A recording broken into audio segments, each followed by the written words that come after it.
AM 1460, the new WXBR. You are listening to the Metro South Morning Show. Peter Czymbor here with you on this Monday morning. Joining me right now via the telephone is an old friend who it's been far too long since I've last spoken to her over the airwaves. She's the author of I'm 35, My Eggs Are Rotting, How's Your Sperm? A brand new novel which is available at bookstores everywhere and online, of course, at Amazon.com. I welcome into the program Miss Terri Apple. Terri, good morning and welcome to the program. It has been far too long.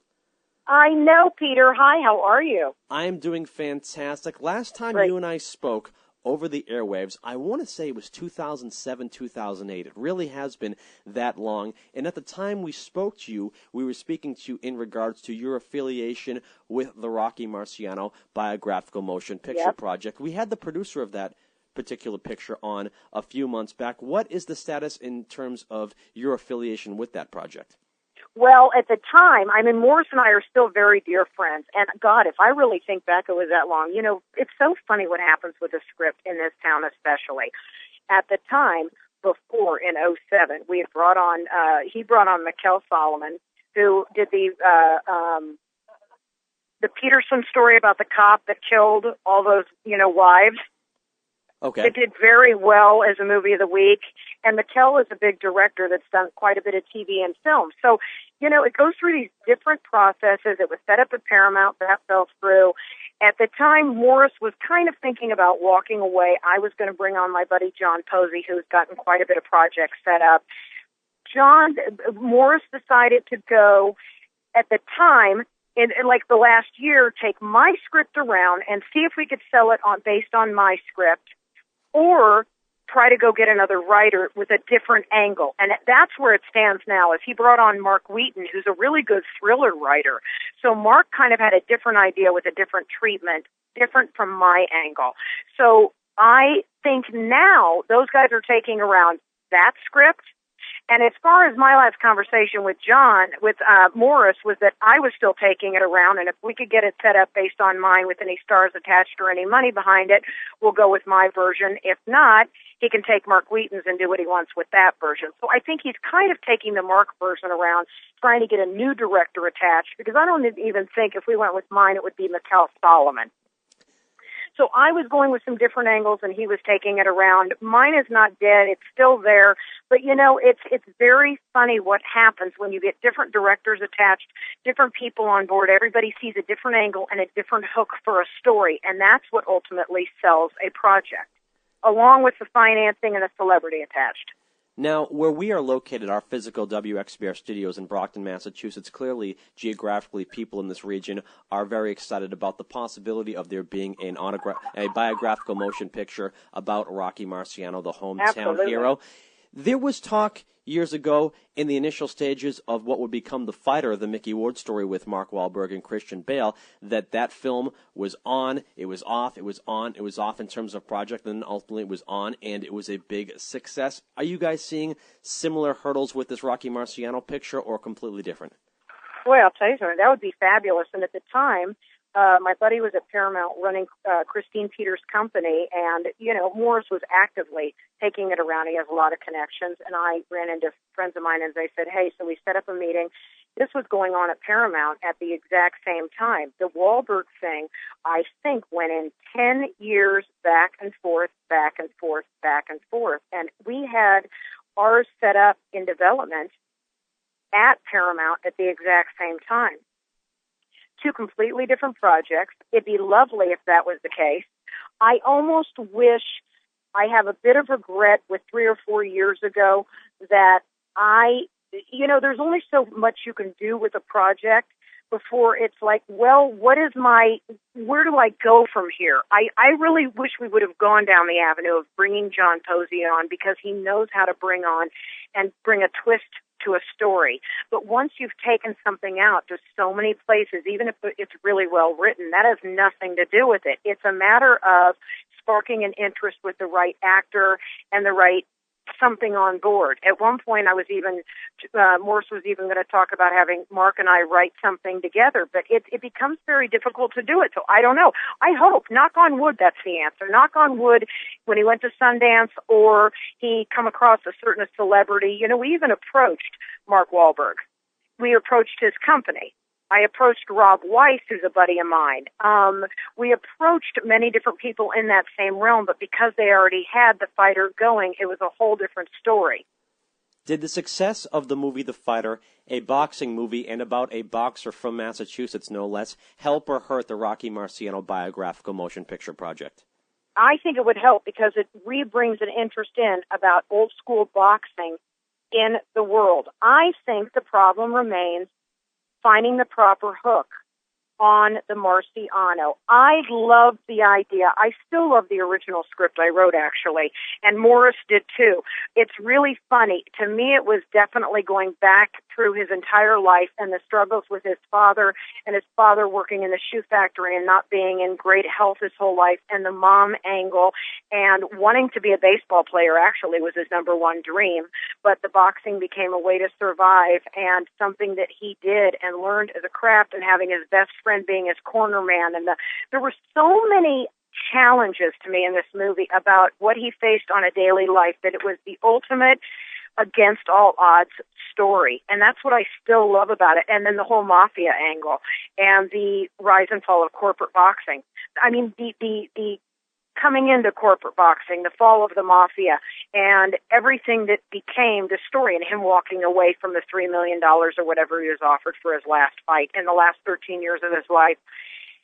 You know, going into having a TV show and changing and all the changes in his life, and them trying to have children so many times. I mean, I still am so passionate and thought it's such a great story that I think it will find the proper audience. I think maybe it should be a smaller film that just takes legs like The Fighter. You get a hot, great, unknown guy to play that with a bunch of great character names to play other roles. You got to get a celebrity name enough to get the money from overseas. It was never a huge budget film. So to me, I could still see this being a cult, hot, great little movie. But I don't know. It's one of those things. Yeah, I hope it takes legs. I had the rights to Temple Grandin. I gave them up after 2 years. I still regret it to this day. Steven Spielberg had the rights before me. I saw her on the cover of People magazine. I was so fascinated with her life story. I called her as a nobody. I was making a lot of money in voiceovers, but I said, oh my God, there was something that resonated with me with this woman and this story. We talked every day. She was about to give the rights back to Spielberg. He wanted to make it into a love story. He was paying her a lot of money. I said, I don't have a dime to give you. She goes, I'm giving you the rights. And I took it around to HBO was the first place, tried to get it set it up for 2 years. I said, Temple, maybe you ought to give this to someone else. I do regret it because I know things take a long time. Kirsten Dunst's manager ended up taking it on after me, and it took 13 years to set up that movie. And look what happened. It won all these Emmys. Once again, we're chatting. But that's Hollywood. That's Hollywood. That's where you live. When you said this town earlier, if folks did not know, you were referring to Hollywood, where you live and reside. Hollywood, California, yeah. Hollywood, not to be confused with Hollywood, Florida, which is not much like Hollywood, California. Where my father used to live, yeah. No, two different places. Two different places. We're chatting with Terri Apple. She's the author of the new novel, I'm 35, My Eggs Are Rotting, How's Your Sperm? Originally, it was the scriptwriter involved in the Rocky Marciano biopic project. That's why we've spoken to her at length about that to this point in the interview. You also were the scriptwriter attached to the life story of Aaron Pryor at one point, and that's still the case, correct? Yes. I had the rights to Aaron Pryor. At the time, I had only written kind of a treatment and a semi-script. I did have a lot of interest on that, and that was another thing. I took him, it's funny, I remember I took him and a buddy of his to the fights in Vegas, the one where whatchamacallit got his ear, where Holyfield versus Tyson. He bit his ear. Yes. I had him announced in the audience, and everybody came, and gave him a standing ovation. I thought that was an awesome story, I'll tell you. So I called his wife, Winnie. I went and tracked down. I was thinking about him again, and I was getting my juices flowing. I said, this is still a great story. I could see this as like a 3-part HBO. And you were talking about the Muhammad Ali integrated kind of half reality, half documentary, and half acting. And I kind of saw this like this. Even though I'm busy with my other stuff, I thought, may want to try to do this. So I'm playing phone tag with his wife, Winnie, who does all of his stuff.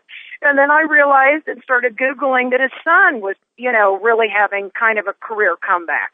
Or Yes. not a comeback, but was trying, was doing some boxing. And oddly enough, his son is a super middleweight and light heavyweight that is about 6'3", so he looks absolutely nothing like his father, but he has the famous name.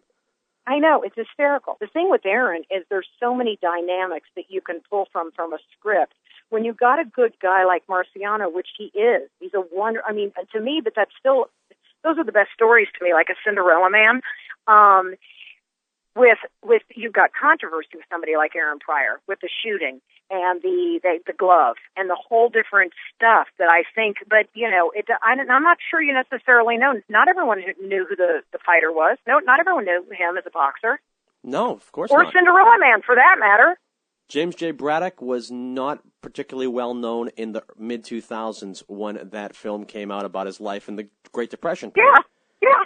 He wasn't exactly the zenith of pop culture at the time, but it's a good movie in historical context. I know, that's what I think, and that's what I think you could still do with Marciano, and that's what I think you could, even though everybody below a certain age and that knows boxing knows Marciano, but I'm just fascinated with people and fighting against challenges, and I love research, and I had the rights to, not the rights, I wrote it, something called Bomb Squad, about a chick on a bomb squad, and it was very character-driven. I had Ed Asner attached. He read it in like 24 hours. He called me back. He goes, okay, go get this set up. I go, now here's the challenge. And I had, at the time, been offered a writing, staff writing over at CBS from the head of staff, but I was making too much money in voiceovers, and I didn't do it, and we couldn't get Bomb Squad set up either. But I got him on the closer. They brought him in for the closer with Tom Selleck. He ended up doing that. I've had a kind of a diverse career. A diverse career, to say the least. We're chatting with Terri Apple here on WXBR, who we've established has made her mark as a scriptwriter, amongst other things, in Hollywood, making the move from script writing to writing novels at this point. Terri, your new book is I'm 35, My Eggs Are Rotting, How's Your Sperm? What made you want to write a novel as opposed to the other styles of writing which you've done to this point? It just came out of me. I've been a writer my entire life, and I'll tell you, I've got 3 number-1 voiceover books out on the market. I'm a household name in that world already for 30 years. I have written my whole life, and I've had poems published and won awards, and I've had short stories, and I've written for different magazines and stuff. But I kind of, I have another novel that I actually got to start to get editing, and I've been hired to write for other things. I wrote this after I broke up with a guy. This is more my genre of writing. I never did stand-up comedy, but I'm a character actress, so I'm really an actor and a writer. I wrote this at 35 when I was breaking up with what's-his-name, and so my joke is, what's-his-name? Yeah, Steve, Dan, Bob, added to the list. But I thought I was going to marry this guy, and we didn't, and this book just came out of me, and I wasn't going to do anything with it. It's not really a novel. It is basically a cross between a Chelsea Handler, Kathy Griffin, Sophia Kinsella, who's from London, Irma Bombeck, Erica Zhang, which are a little bit older names, but it is basically the anti-rules. It is being spinned as the new, it turns the world upside down on our perception of dating. It's society's perception and challenges of stages of life, from aging to soulmates to dating to men we want versus men we should marry to not being able to get a guy my own age to, it's not a bitter Betty book. Guys love it. Married couples love it. It's one of those books that is like the anti-rules because it makes you feel better about yourself instead of worse. So you may go, well, here's where I am in my life. And it's really interestingly enough, it's a nonfiction humor self-help book that is geared toward getting yourself to a place where you want to be as a human being and then attracting the right other human being. So what percentage of this book would you say is based on your own life experiences and autobiographical? A lot of it, but it's interesting to me that it's because of as an actor and a writer, my ability to see people and relationships and understand the dynamics. So the one thing I get is everybody reads this book and goes, oh my God, this is hysterical and so true. Married couples who've been married 30 years, there's just I don't know if it's just an ability I've got to kind of read people and life and understand, people about this dating situation or marrying this person. I mean, yeah, I always say if I would have married any guy I ever dated up to this point, I would have been divorced to them. I mean, my joke is, like, I think I'll get married at 74, and that can be my soulmate from 74 to 78. If I live till 78, we'll have 4 great years.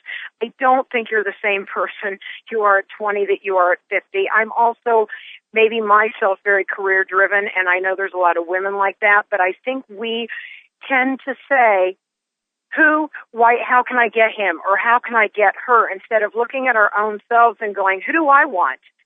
Making myself be the person in spiritually, look at really how you are as a human being, health-wise and whatever. There's been times in my life where I would go, I wouldn't date me. My friend sitting in the car, she's like, I wouldn't date myself, would you? I go, no, not right now. But yet then I'm trying to date this guy that wouldn't even, and we carry so much baggage with us. And a lot has to do with childhood. I don't know if I necessarily believe in soulmates anymore. It sets up a lot of expectation. And I'll tell you, women and men get so devastated when things don't work out. We're so ego-driven, and we live for chasing things. And I think that has to do with it as well. Not only love, chasing life, chasing a career, the energy that goes into the desperation of needing to be somewhere else where we're not. And I am very guilty of it. It took me 50 years to finally just go, screw it, this is who I am. This is where it is. Live from now and get, I want to have the right guy in my life. I don't care. Sometimes the chase is more impressive or better than the conquest? Yeah, but also I don't necessarily think that chase is the thing. That chase requires so much energy. I have watched people that date online, and I'm not saying you don't meet a person online. If you want to make it a priority to meet the love of your life, and that's really your thing, I'm not disagreeing with that. I have a happily married couples chapter, and I'm like, yes, they're like aliens on Earth. We've seen them. They are really happy. They're not BSing us. They really do have great sex still. They've been married forever. They're best friends. And then I also say they also met at 14, and they were playing doctor. Or 8, and they were playing doctor, and then they ended up married. I really don't know. I think it's an interesting dynamic about what people choose as a mate, and how they don't get to know themselves before they're trying to just be. And I've watched my brother do it, go online. I'm getting blown off by some chick that he's never even physically seen or seen on Skype, that you don't even have the energy in person. It is a lot of wasted energy. So, instead of working on yourself. There's so many kinds of love. I'm not saying sex is great, but, you got to be who you want to be and put boundaries in things. Once again, we're chatting with Terri Apple here on WXBR. Terri, one thing that has changed since you and I last spoke, outside of the many changes which we've already discussed, is the way in which literature and books are consumed. Back in the day, you had no other option when reading a book outside of a hard copy. Now there's Kindle, there's the Internet, there's a whole new avenue of ways for you to get your literature out if you're an author writing books, which you are. How has that helped you circa 2014 putting this book out? Well, it's very interesting. I have had, that's a great question, because the publishing business has changed so much. I put the first voiceover book out because everybody kept calling me going, how do I break into voiceovers? And I was huge at the time. I had so much stuff going. Worked with Michael Bay, by the way. Michael Bay originally was the creator of the Got Milk campaign, where I go, I don't think so, Baldy. And very few people know that. He's a brilliant guy, but he was in advertising before he got into directing. He does Transformers and all the other movies. But at the time I wrote the book, and I took it around. Lone Eagle was a small boutique publishing house in Bel Air, California. And back in the day, you had to be in a specialized publisher for that kind of book. They also, at the time, would print 15,000 copies, and then they'd go from there. That was the first house I took it to. They turned it down, went out to about 10 other houses, had an agent at the time, went back to Lone Eagle as a fluke. After about 9 months, they had a different editor there and a different guy, and they said, we love this book, we're going to publish it. My second book got bought by Lone Eagle, turned into Watson Guptill, turned into Random House. So my second book ended up starting, interestingly enough, at a small boutique house, became a division of Random House, and you used to get marketing. You used to get a whole division of people marketing and blah, blah, blah. You also used to get very big advances or a nice size advance, and it would go against the book. You'd make a little less money. Random House actually, I think, printed at that point only 5,000 copies, because then that became a little later. My third book just got bought by Michael Weesey out of Canada, and now you print only per order. Since there's no more bookstores anymore, you could theoretically still walk into any Barnes & Noble across the country or any bookstore across the country and say, hey, I want to get Terri Apple's voiceover book, or I'm 35, my eggs are rotting, how's your sperm? If they don't physically have it in the store, they can order it. Ingram is a distributor. Market Street Press is the publishing house. But it's literally the same distributors. There's only Ingram and Baker and Taylor. These are the two big houses. You can even self-publish and still be able to get access to those distributors and the other. But a Kindle, I also have the 35 on Kindle. But I'll tell you something. Now it's changed because it's only print to order. Amazon has become way bigger than any bookstore. Barnes & Noble will no longer automatically carry a book, even if a publishing house, even if Random House picks it up. My voiceover books used to automatically be in every Barnes & Noble. The 35 is getting into Barnes & Noble, but that's because I already had 3 published books. And it takes a lot of channels to go through this. You used to be able to get it into independent funky booksellers. You would have different big names. Give me an example of a big name, great independent, quirky bookstore that you've got in Boston. I can't think of any right now. Unfortunately, bookstores are so few and far between in the area. It seems like they're all going out of business. Yeah, and that's the truth. But you know what's funny? I just got in with Z Gallery, and Z Gallery started carrying books, and so did... the only thing I can think of is like a Newbury Comics, which does have some literature, but their main product is music. Yeah, I mean, I'm telling you, there's not. We have a little more in L.A., and, actually, I have a lot of friends that own stores, and they're carrying the books across the country, and I'm doing a lot of events where I'm marrying up with right now I've got this charity, Heal the Curve, is for breast cancer survivors, and he does the aesthetic reconstruction that gets covered by funding with this charity. It's wonderful. We're going actually to Vegas in summer, Chicago August 2nd, and I want to go across the country and do that, and then I'll go around to the bookstores, and as long as it's in the Ingram, they will physically carry the book in the store. Now, you mentioned self-published books. How prominent is that now as opposed to the last time we spoke, and how valid are these self-published books? Because even though it seems like a lot of authors with good reputations are going the self-published route, take the New York Times, for example, they will still not review self-published books. Yeah, correct, yeah. But it also doesn't have as much cadence it used to, and it's very interesting because I was just reading an article about that. There is an alternate thing besides. And by the way, here's an unknown thing. Number one, that's still celebrity driven. Okay, if I was Chelsea Handler and wrote this book, it would be I'm still getting on a lot of talk shows. And I mean, Piers Morgan has it right now. He thinks it's hysterical, but I don't know if it's going to fit into any realm of him having me on. Hey, you're on this show, Terri. That's all you need. You know that. That's right, Peter. I don't need anybody else. We're doing it. Hey, listen, I love doing all this kind of stuff. I'm going on. Snoop Dogg has a new show called, a new network called, Small Bites TV. I did not know Snoop Dogg had his own network. I love it. This could be good for the talk. I mean, because there's so many elements you can get in. I had hour-long conversations about dysfunction and, men and women and how we think and blah, blah, blah. I mean, whatever. It's not just a chick over a certain age type of book. It's about where we think we should be in life, where a lot of people are, and you always go, man, I didn't make it to there, or I'm past that age and I didn't plan that, but that's life. But back to the bookstore thing. The self-publishing is really a great way to do it. In fact, the only reason I revisited this book, it came out of actually a very sad time in my life because my dog died, which, yes, that's very sad for me. She was a mini dachshund, love of my life. And then my dad died. And I hear my dad in heaven saying, why does the dog always get first billing? And it's only because she died first. It's nothing personal to my father, who was the love of my life. But they died within 3 years of each other. I happened to be in Aventura, Florida, near Hollywood. And my friend said, why don't you pick out that book? The book at the time was at CAA, almost had it published with Judith Reagan. She got out of the book business.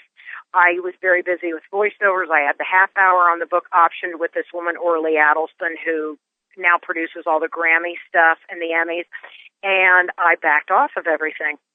And I said, I don't think it's funny anymore. She goes, just read it. If it's still funny, you ought to try to get it published. I picked it up. I said, this book is even funnier now. I go, this is pathetic, because how am I 50 now, or 48 at the time when I restarted writing the whole thing? And I go, oh my God, I can't take it. Why is this still funny? I had to rechange all the different ways to make a baby, because now there's like 25 more ways than there were back then. And I had to make everything current. And, I basically rewrote the whole thing. But I started, she had self-published. She has a great book, What We Leave Behind. And actually, it's done extremely well. I think she's already topped 15,000 books. You can check it out on Amazon. It's a novel. It's wonderful. She lives in Florida, and she actually has a second book out. She self-published. I went around to publishers and chose Market Street. It's small, but I got the same distributorship that I did with Random House, and I am fine with it. I also own my own ISBN number, which means I purchased that on my own in case it gets sold to a bigger house later on. I don't have to change the title or any of the inside. So, and it's just a whole different dynamic now. But people can self-publish. There's a lot of realms to do it. But you still want to make sure it's edited correctly and that it's, you know what you're doing. Well, witty, well-spoken, and business-savvy Terri Apple. The book is I'm 35, My Eggs Are Rotting, How's Your Sperm? Terri, any final words for our listeners before I let you go here on this Monday morning? It's been great chatting with you, and we have to do this again because we haven't even scratched the surface on all the topics we can discuss. I know. Any final words for our listeners before we let you go? And would you say any what? Is there any final words for our listeners before we let you go as we're approaching a news break? Oh, God, no. Just enjoy, but, no, I really don't have anything. Well, the book is... Have a great day. Have a great day indeed. Stay out of the snow. That will be easy for you in Hollywood, not so easy for us here in the greater Boston area. Yeah, but can I tell you what's sad is I missed the season. So I know they may be envious that I'm sitting out here. I've been out here so long, I don't even remember how long it's been. So that's the note I'll leave you with, because there are no seasons. We're already way over news break, so I don't even care. Terri, do you like living in Hollywood? Do you like living in Hollywood? Because I've visited Hollywood a few times, and I find it to be a complete dump. Listen, I'm not into it at all. I won't even go east of anywhere anymore. But the funny thing is I will tell you, I'm now envious. I go back to Kansas City, and I'm like, crap, I really like it here. It's like, it's so open and whatever. I think I'd love to be in New York, but I'll tell you something. You got to have so much money to live in New York. I think the guys are better in New York, which I always say, but every time I talk to a friend, they're like, there's no guys here. It's so funny. But I don't. I'm out here for business. I didn't move out here at 23 to go surfing or to go party. I'm a social person, but I came out here for business. And the other sad thing is Hollywood, correct me if I'm wrong, is the number one spot for runaways to go in the United States. So you walk up and down the streets of actual Hollywood, and there is hundreds and hundreds of homeless people who came there running away from wherever they came from, hoping for a dream of fortune and fame and stardom, and ended up sleeping at a bus terminal. It's really sad. You're 100% correct, and it is the land of dreams, and I said that. Why wouldn't anybody? First of all, you don't have to have a certain ID to get into the state, so you can get into Hollywood anytime you want, and you can try to make it just to try to, I worked at CAA and Orion Television. I worked for a lit agent. I took advantage of my positions, and I was extremely lucky now looking back because I had the education just to be able to go and do work for writers and business and meet a lot of people and integrate myself. And I couldn't have gotten any luckier working at the top talent agency in the world for a lit agent. And I also would go through the breakdowns, which are the acting breakdowns, and I'd submit myself on roles. And Kevin Huvane, biggest agent in the Meryl Streep, he reps everybody. Terri, I got a call back for you for blah, blah. Did you submit me on this? I said, yeah, I submitted you. You submitted me on this. He goes, okay, you got a call back at 2. This is what I used to do. It's hysterical. But it was because I was tenacious. But listen, you got to have, this is a tough town, man. I kind of gave up on the acting stuff for a while. Now I'm into it again, but I don't recommend it unless you really have a drive and you really are business savvy and can do it. And I don't know how much talent you have to make it, because there are beautiful people that come here every day and end up on a show 6 months later. And the beautiful thing is, circa 2014, is that through a lot of entertainment mediums, you don't even have to be in Hollywood to be a part of it at this point because of the advent of the internet and the influence which that has had over the years, particularly in recent years with social media becoming so huge. Peter, you couldn't hit it better, and I went on a little talking about something else. You're 100% right. It's the reason why this third voiceover book, and I'm not even meaning to, bring up the book. It is the encyclopedia of knowledge on this business. And every realm you can make money. And at Boston, nothing wrong with that market, and you're not far from New York City. So you've got all of the agents, production houses, facilities. There are so many elements of this business. The best thing you could do today is make a webinar yourself, make a YouTube channel, come up with what it is your thing is, your product or you or whatever realm it is, and get it out there to the masses. And do little 5-minute things. You start getting hits. It's huge. Never has been a better time to be able to use that to your benefit before it gets. Jerry, so did Morris mention anything about an internet network? He did not, and as a matter of fact, Morris Levy, who is the producer of the Rocky Marciano biographical motion picture, which we talked about at the beginning of this interview, surprisingly enough to me, doesn't even have a Twitter account. No, you know what, and I'm telling you, so many people go the opposite way that I don't want a Twitter account. I'm only doing it to promote shows. It gets to be like you don't want to do it. I don't know. There's something weird. I get it. Listen, the proper thing to do is to not only have Twitter, but Pin, Google+. I don't even know about any of this stuff. It is what you're supposed to do. But I don't know as a producer why he would need Twitter. Unless he really wants to be social to do it. But Mega Films doesn't even have a company Twitter account, for that matter. I thought they would have had some social media presence in order to promote their product. But hey, maybe I'm wrong. Nah, he sells a lot of these little movies and gets sold, and he's done extremely well in the last couple of years. But we had a conversation a couple weeks ago, and I don't know what stages it's in, but it was talking about an internet network. And Snoop Dogg started one, and it's doing extremely well. I did not know that Snoop Dogg had an internet network. We'll have to look into that. Oh, my God, that's what I'm going on in the next couple of weeks. I'll let you know when I'm going on, but it's also all internet, 24/7 content. And he's got a bunch of celebrities, but he's also got groups. It's called, Bite Size. It's called Bite Size TV. Well, we will. These are all the new realms of making. It's huge social media. We'll be sure to pay attention, particularly when you make your debut on that web network. Terri, the book is I'm 35, My Eggs Are Rotting, How's Your Sperm? What other books and products do you have on the market, and what else are you working on? Oh, The Fair. I did a movie called The Fair. It's going to be good. It's on February 17th. It's coming out on iTunes. And it's with Raphael Sbarge, who's done 5 million things, and Bridget Brana, who's in the Army. And I think I mentioned it at the beginning. So check that out. Buy my book. I may come do an event in Boston we'll figure out sometime and mix it with a charity. And so I'll have a book event and charity thing. And I'm kind of going around doing those. And I'm going to start meeting with people about turning this into a half hour. Look for it on that. But it's a very fun book. And when you do come to Boston, Terri, I'm sure you'll visit us in studio, correct? Yeah, I would love it, for sure. Because we missed it when you came out to L.A. for him, definitely. That's Terri Apple, author of I'm 35, My Eggs Are Rotting, How's Your Sperm? Terri, thank you. You got it, Peter. Have an awesome day. You too. You're listening to the Metro South Morning Show, PM in the AM. We'll step aside for a local news update courtesy of Mike Pava. Stick with us.